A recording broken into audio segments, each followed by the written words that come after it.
Because Shakespeare's characterization techniques and abilities are so broad and yet so deep, it is important to be able to group his archetypes into specific groups.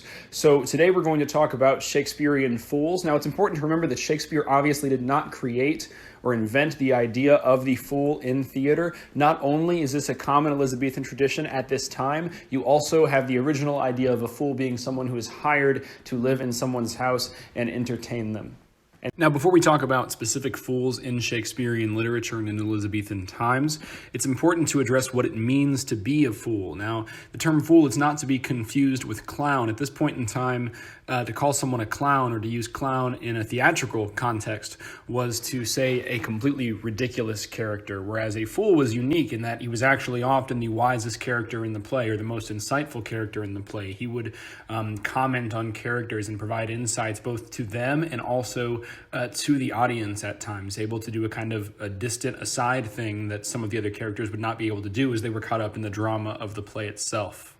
Now, a great example of a Shakespearean fool is Touchstone, as you remember from As You Like It. He is very witty and cynical. He comments often on other characters, to them directly, to other characters, or to the audience near them, or to himself, so to speak, near them. He actually also describes the wisdom of foolishness overtly. If you remember that scene, he talks about how the fool is wise and insightful, and Touchstone views himself as able to see through all of the things that the other characters and that the world at large are caught up in, whether they be societal norms or even relationships with people, hence the witty cynicism.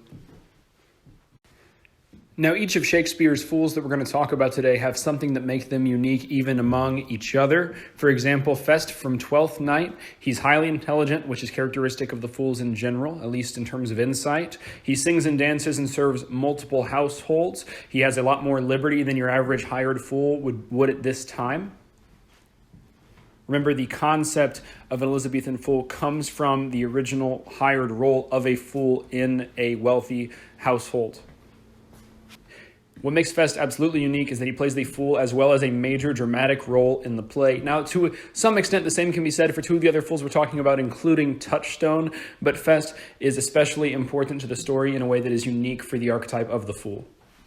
The third fool we're going to talk about is Trinculo from the Tempest. He is not actually a wise fool. In this sense, he's actually breaking the Elizabethan tradition of the fool being one of the most wise and insightful, if not the most wise and insightful character throughout the entire story. He is not a wise fool. He is ineffectual, stupid, and hilarious. He's essentially more of a clown than a fool.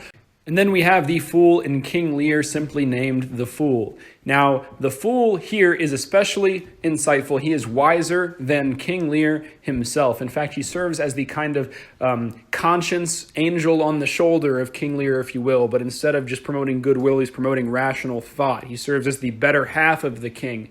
And then he dies when the king actually understands his own lack of wisdom and accepts that he has little room to grow in that department. This signifies that the king can now serve the function of the fool internally rather than needing some external personality to do the job for him.